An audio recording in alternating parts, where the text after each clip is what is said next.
So I just saw Kraven the Hunter, and this is going to be a bit of a rambling video, a little bit of a review, and I'm going to be completely spoiling the movie because what's really the point of hiding anything? It's no secret that Sony is completely done with this franchise, at least for the time being, and this movie is very indicative of that. As I always do, I went into this movie with a complete open mind. I wanted to be optimistic that maybe I would see something that the critical reviews weren't. That was not the case though. The first 8 minutes of this movie are pretty solid, and Sony I think agrees because they posted it online. I waited to watch it until I was sitting in the theater because I wanted to enjoy the movie in its entirety. So the first 8 minutes are a pretty solid action sequence in a prison where we're introduced to the idea of who Kraven is and what he's been up to. And this is the highlight of the movie, this opening action sequence in the prison. But any expectations that this opening could have set up were immediately dashed by an Arial font title screen. We're then introduced to young Kraven, his brother Dimitri, and their father, played by Russell Crowe, whose name I honestly don't even remember from the movie. We then get an overly long backstory about these characters that goes on for over 20 minutes. I saw this movie with Arash, who's going to put his thoughts at the end of this video, and he timed it out for me. And my biggest problem with this movie is the fact that they took Kraven's backstory, which in the comics is really interesting, and they reduced him down to just this generic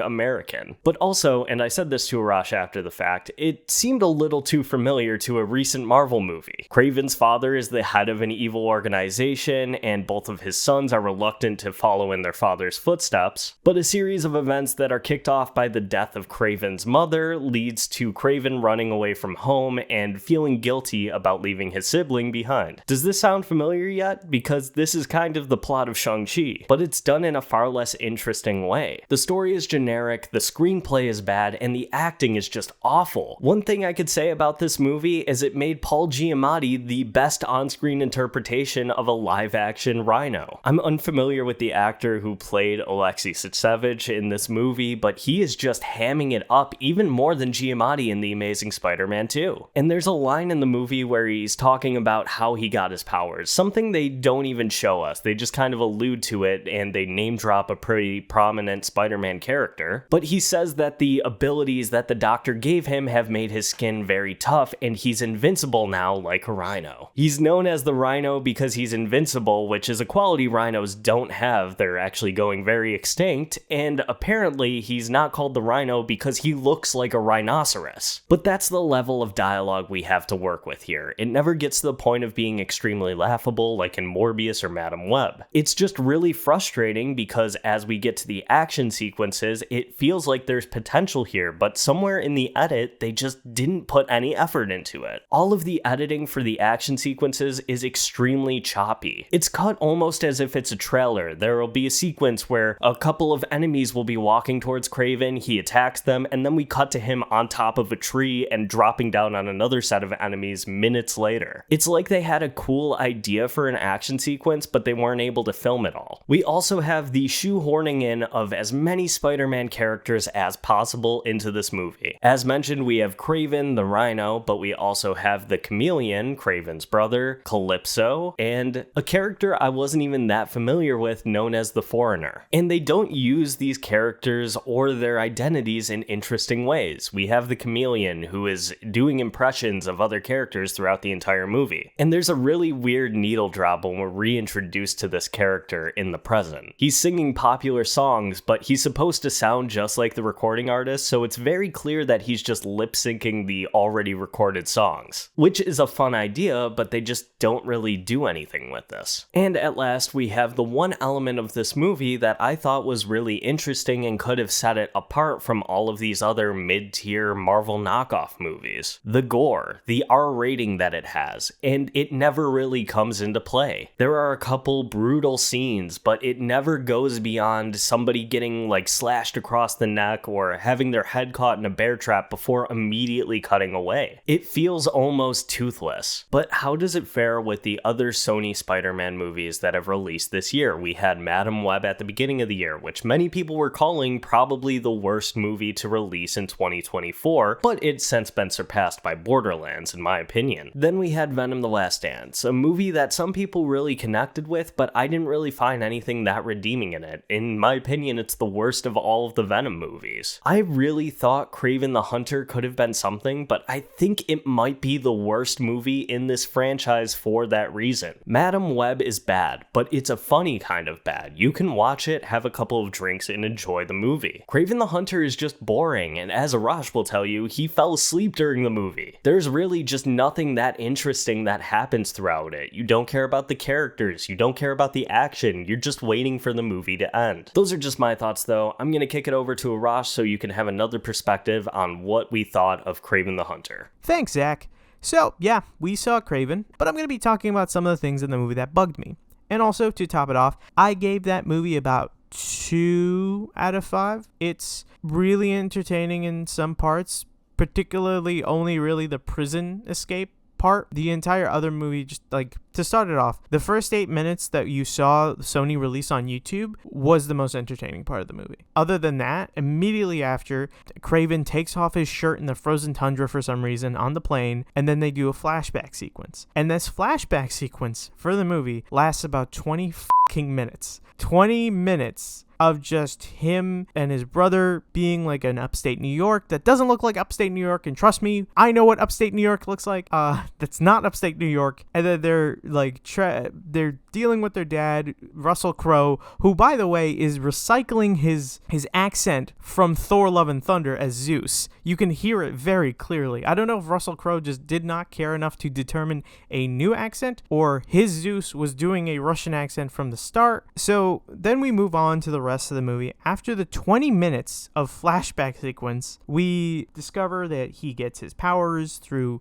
like some magic like potion that Calypso has, and also a little bit of lion blood. I'll come into detail later. And then he's wakes up back. His dad's like, oh no, I need to take my sons over to home, even though the doctor's like, hey, we need to like study this kid because he's been dead for 3 minutes. And he's like, no, I'm gonna take them because they're coming with me. Like, I don't know much about hospitals, but I imagine like they could probably say like, he can't go with you, we need him, he's still in critical condition, he was dead for 3 minutes. So then they move on and they show that he still has a strained relationship with his father.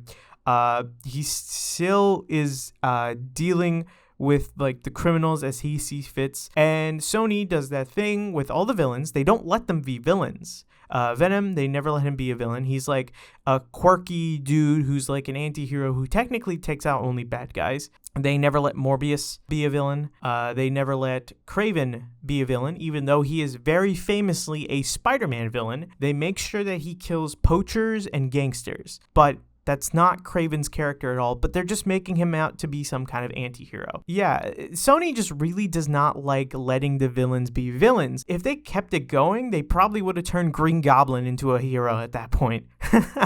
So, I don't understand, like, some of the decisions that were made in the ending sequence of this movie. You could definitely tell that Sony at this point was just kind of like, I don't care what you do, just do it. After this point, the whole fight with Rhino looked weird. He was a dude with skin issues that just kept, like, crawling up if he didn't have his, like, dumb backpack on. And then at the end of the movie, I'm skipping over a large chunk of this movie because I slept during maybe 10 minutes of it and I did not miss anything important. So, ending sequence of this movie, his brother does a heel turn as Chameleon. They're setting a little bit of that thing up for the next movie, which is not going to be a next movie. The whole franchise is dead. And then what they basically do is they have Kraven put on his iconic Kraven the Hunter outfit, and then they have him just sit down, and then the credits roll, and there's no end credits because Sony knew at this point this was the last movie in this Sony Spider-Man experiment that went horribly wrong. This was the last one. Then me and Zach got up, we walked quietly out of the theater, and we looked at each other and we were like, that was a piece of shit. That was a bad movie. Because it was just boring. This was boring. There were several parts, since they had the R rating, that was like kind of a little bit of like, hey, come to this movie, we actually have violence in it. And then they kept cutting away from the violence. So it was like that PG-13 R thing where in Venom, when you see them like killing people, you don't see any of the blood or anything. And here they have the blood, but they keep the PG-13 nonsense there. Some of the more brutal kills cut away from the brutality. That's so weird. A guy gets his head stuck in a bear trap, and you only see it for a split second before they cut away. Like, they're afraid to show it to you still because they're afraid that they're going to get something worse than an R, which is not possible in this kind of standard superhero fare. So yeah, those are my thoughts on Kraven the Hunter. It was not a great film. You may enjoy it, and that's up to you if you do decide to enjoy it. All free to you. I personally didn't, and I'm kind of glad that Sony decided to call off on this experiment so they can focus on the Spider-Man portion of their universe until they just give up the rights, because who knows what they're doing at this point. Because Beyond the Spider-Verse is still not out, and I don't know if it will be out because several of the voice actors from that haven't recorded their lines yet, so who knows. But yeah, that's all I have to say on it. Hope you guys have a good time, and let us know in the comments what your thoughts are.